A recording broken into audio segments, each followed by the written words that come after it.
I thought of making a half an hour presentation about maintenance management. Maintenance management.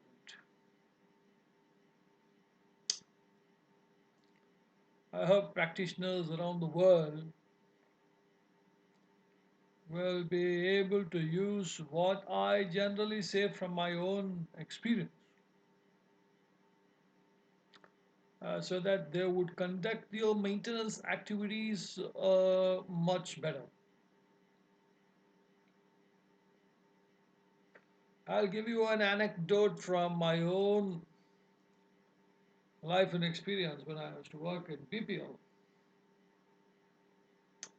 One day the power went off and I ran to switch on the generator. The generator was working every day, but on that day the generator simply didn't start. Production was held up. Production was not held up, fortunately. Within 5 minutes, the power came back and production started. In the electronic research plant, there was a man called Daniel who was immediately summoned. I later became a very good friend of Daniel, and Daniel and myself used to attend many conferences together. And Daniel, I don't know, he slipped his screwdriver somewhere, it's the last screwdriver somewhere inside, and the whole system started starting when I cranked. All senior general managers were all there around. The whole thing gave me a very rude lesson. So I went in to find out what was the problem. And then Daniel told me between the brushes and the other electrical surface, I don't know if that is an alternator. It's not an alternator, I'm talking of the generator per se, which is an, when I'm talking of the internal combustion engine side, only when the engine works does the alternator begin to produce electricity or produce voltage. Between the brushes and the contact surface, uh, that is from the battery circuit, to crank or initially start the engine, there was dust periodically getting trapped inside that, and suddenly the generator does not start. Now, when I was to work there, when I was in the old Madras Road plant, every day before I come out from the factory, I used to start this generator.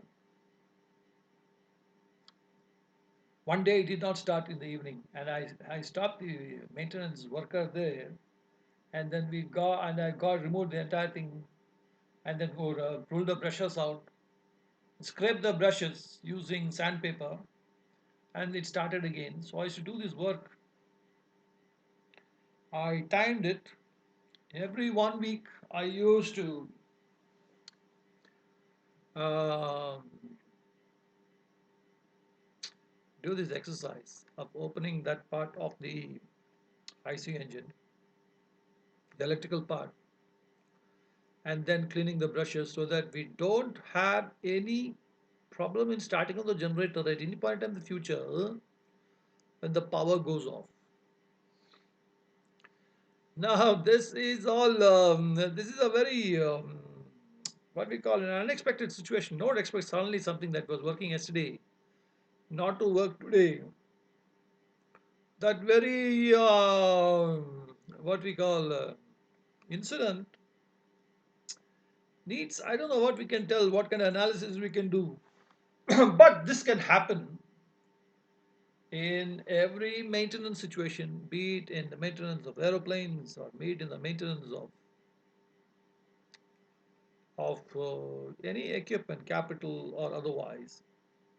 Suddenly something not working. I don't know. There are various kinds of maintenance situations. Now, I used to always like Daniel there. I don't because he was very quick to diagnose the situation, diagnose the problem, because he was an automobile engineering person. And we used to always discuss this incident whenever we meet outside. Now that's one of my kind of an experience in maintenance. I've got many other kinds of experiences in maintenance, in various kinds of organizations. At least during my younger days, I used to spend time in such kind of work. Um, I'll give you another example. When I was working in Graphite India, suddenly the 11 kV breaker was tripping. Early morning, like every other day, production was about to start. Production was going on, but the breaker trips. KMI Bhatt used to be the chief engineer there. I was also there. Mr. GNN Rao was there. And to cut the story short, because of cold weather, the relay was misbehaving. When a breaker trips, I think the immediate thought is that there's some short circuit on the load side. But because of the weather, this is called nuisance tripping. But it is enough to confuse and create serious complications in the overall running of any plant, and such kind of vagaries must be noticed in various places in organizations and people who are handling hardcore maintenance. The problem with this maintenance area of maintenance is you have to face uncertainty and unpredictability, and you must take a lot of excessive care to see that you don't land up making some mistakes in some kind of maintenance scenarios. When you maintain one of the need for a managerial vision and outlook of the maintenance situation is sometimes very pertinent and important.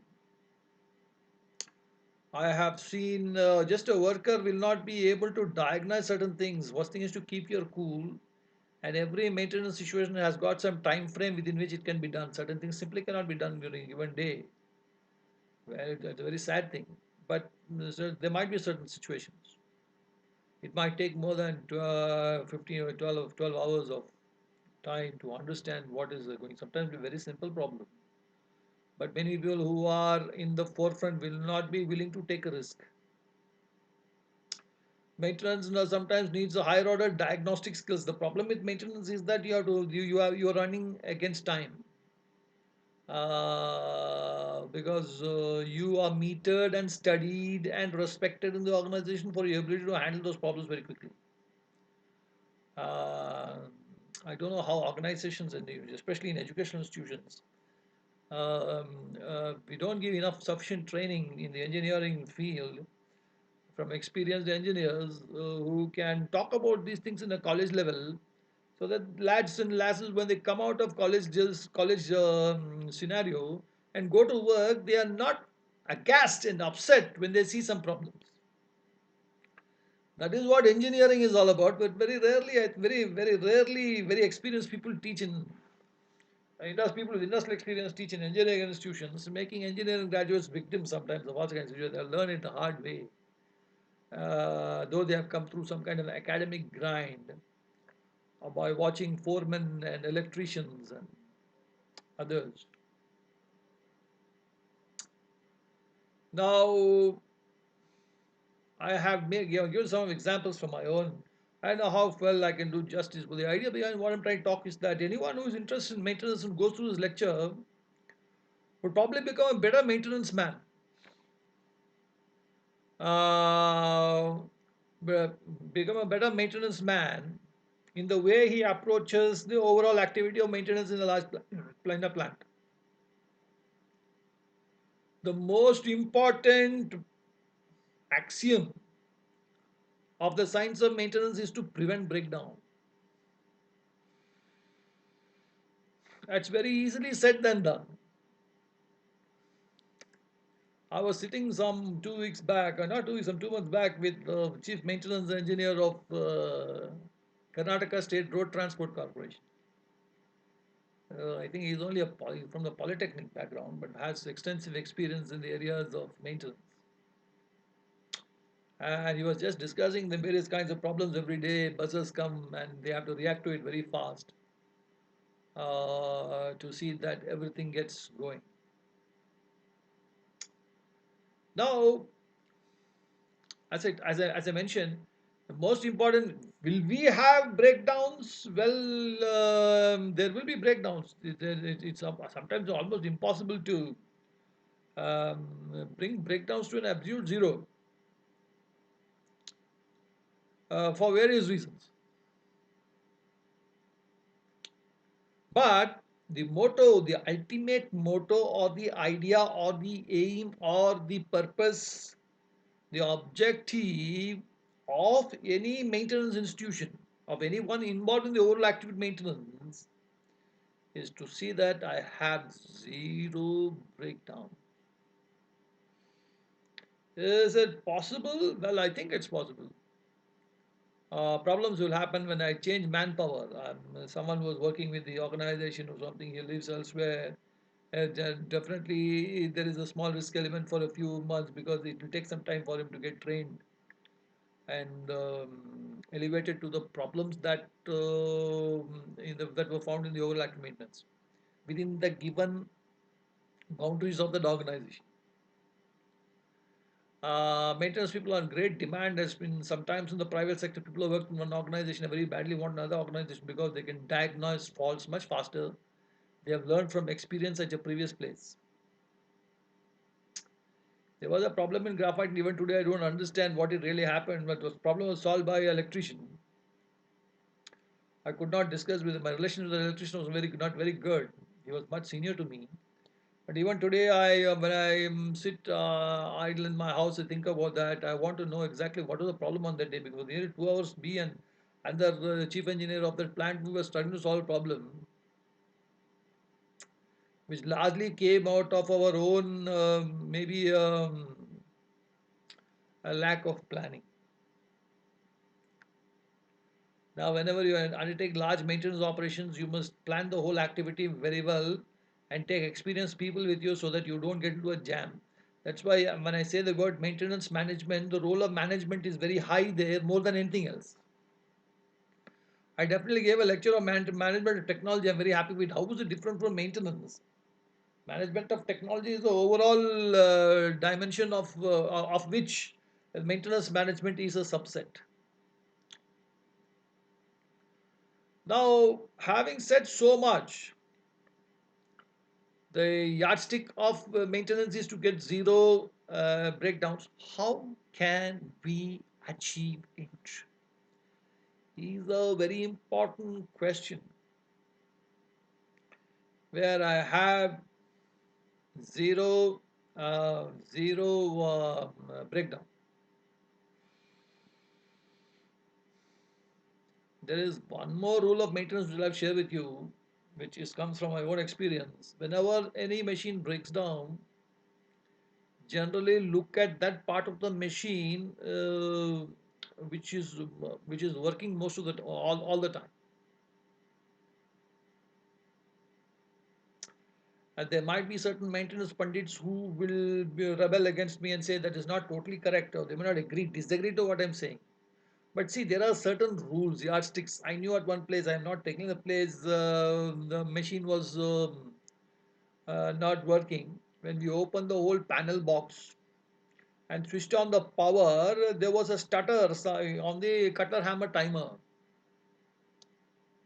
And the electrician told me timer is gone, sir. Just change the timer. So I went to the stores, brought the timer, and changed the timer, and the whole thing worked. Electrician told me, sir, he gave me a lesson that if something is not working, when if the machine break down, just see to some of the components they're working always. You can see that sometimes in your two-wheeler, your vehicle stops somewhere. God forbid, doesn't happen. It happened to me many times. And one of the suspicions immediately of the maintenance of the repair person is to pull the carburetor out and see and say, sir, the carburetor is gone because the carburetor is always working. There's a spark working there. The chances of it giving problems are high. One of the best ways to see that you avoid maintenance, you can get maintenance, you get zero maintenance problems is to be careful where you park your machine and see that see that the machine does not gather dust or other environmental hazards on it. In the earlier incident, I was saying the relay was tripping. Relay was tripping because of cold weather, not because of power reasons in the front end. Just because weather changed, the coils inside the relay also become influenced by weather. Now, these are all small, small things. See, they might look small in the maintenance scenario, but once the problem happens, to diagnose and troubleshoot is such a sometimes very a complicated issue. First thing is to keep your cool in all such situations. Something not working, you try to get manpower who can do that work. But ultimately, if you are a maintenance manager or you're handling such kind of work, the blame will come on you if you're not able to solve that problem very quickly. So I have seen some good people in maintenance, but my job is to give you the theoretical side of it so that you feel more. Anyone who is interested in the activity of maintenance feels more emboldened and feels more happier and feels more motivated to go about this work. A good maintenance man must always be trained very well by senior people. Private companies don't have time to cold shoulder. They treat you in a very cozy way until you learn everything.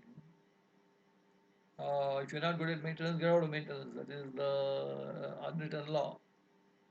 But even when you come out of maintenance after 4 or 5 years, you will you got to learn so many things, especially managing various kind of situations. I was good at taking electricians with me and then getting work done from them. I was good at that work. I used to manage them well. I used to treat them in a very friendly way. I used to have a cup of tea with them almost every day. And when there's a problem somewhere, I call them and build, and many of them participated with me very willingly and take them to that problem. And then they say motor is gone. Motor is gone means you have to take the motor, replace the motor. There's now no other role in it. Motor can go in a large company because it is a constantly working thing. It can get into trouble. Largely again because of dust. If you can do something to cover the dust that goes into the motor and such type of things, but companies are not bothered about that. Motor is gone, get another motor and put because they are not interested in saving the few thousand rupees that you get out of. But there is an managerial issue in it. You must be able to prevent breakdown. That is maintenance. Organization might be rich. Karnataka State Road Transport Corporation can buy another 4 buses, but maintaining a relatively old bus and making it work on its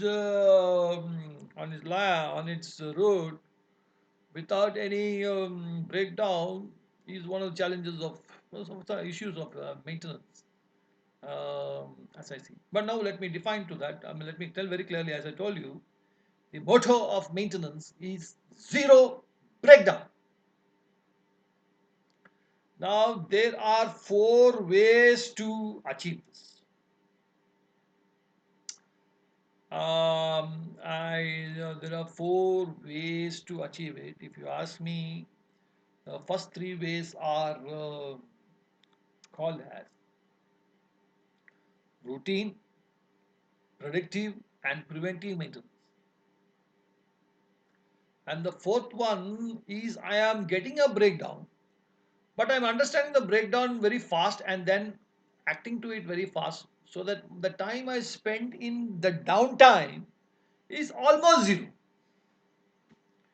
If I've got a machine working for a year and if I have a breakdown and I'm able to diagnose the breakdown within a matter of 10 minutes or 15 minutes, well, it's still good maintenance because such problems can arise within the machine scenario. But if your routine, preventive, and predictive maintenance is good, breakdown maintenance will be zero.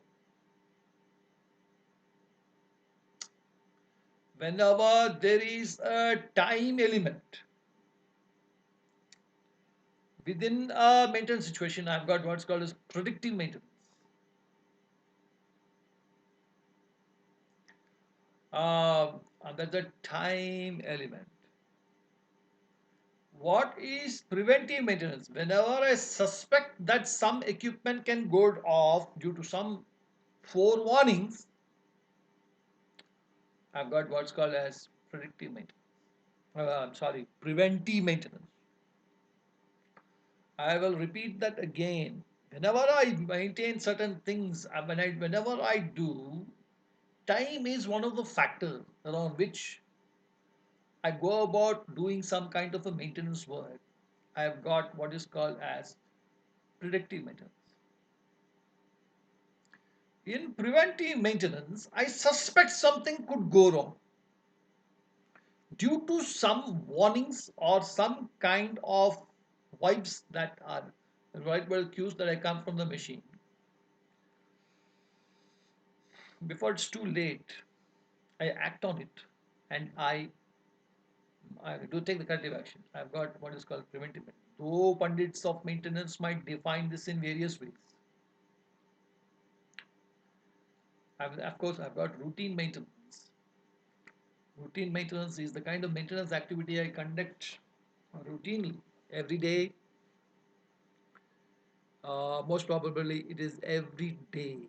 If I do that maintenance every week, it becomes some kind of mode of predictive maintenance. It's not routine maintenance.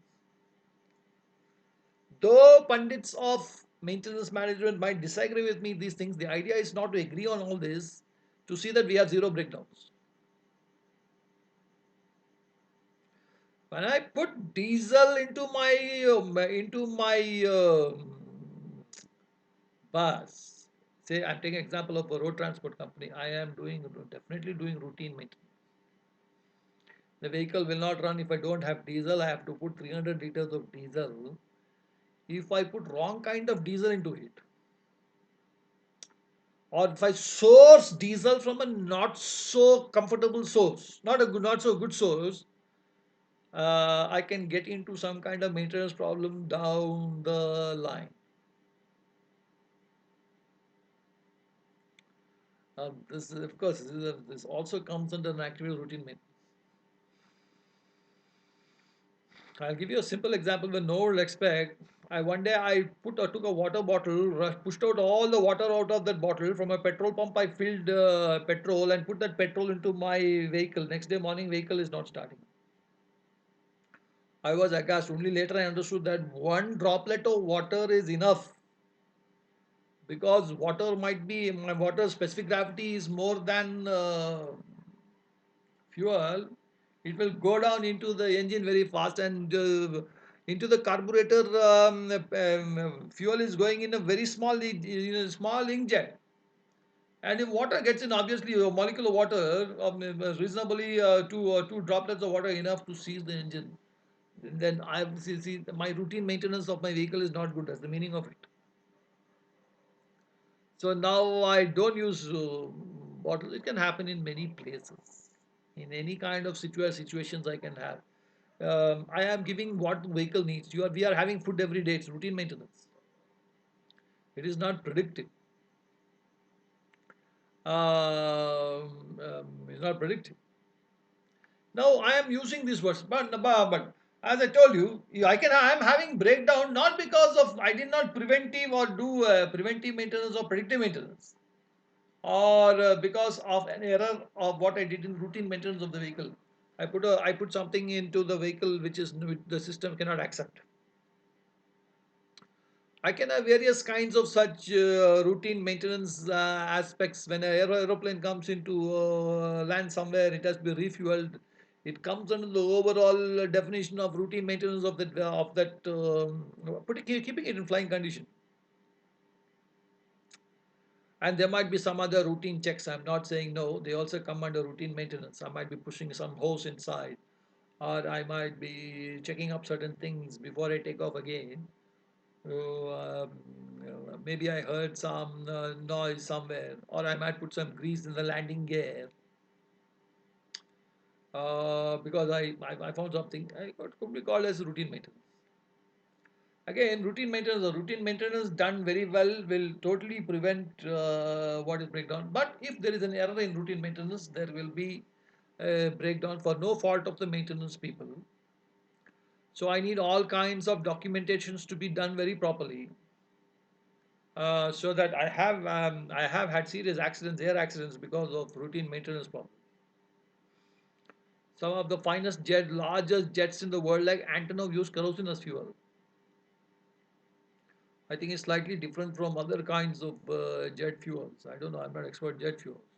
That means when I go to some place with a Mantelau, it's a large plane which must be consuming some 5,000 liters of kerosene. I cannot put kerosene from anywhere. I have to put the right kind of kerosene into the vehicle, into the aeroplane engine. Is definitely an aspect of routine maintenance. If I make any error in the scientific side of the fuel, I can have irreparable consequences. Now, I have said that very quickly. I will come again. I told you I want zero breakdown. I don't want breakdown. That is the motto of maintenance. Now, I'm coming to what's called as preventive and predictive maintenance, which helps to prevent breakdowns. Certain scenarios it can be very critical. In certain scenarios, it might be less critical. What am I trying to say? I will repeat what I said. Whenever you use time as a factor to predict possible failures, I have what's called as predictive maintenance.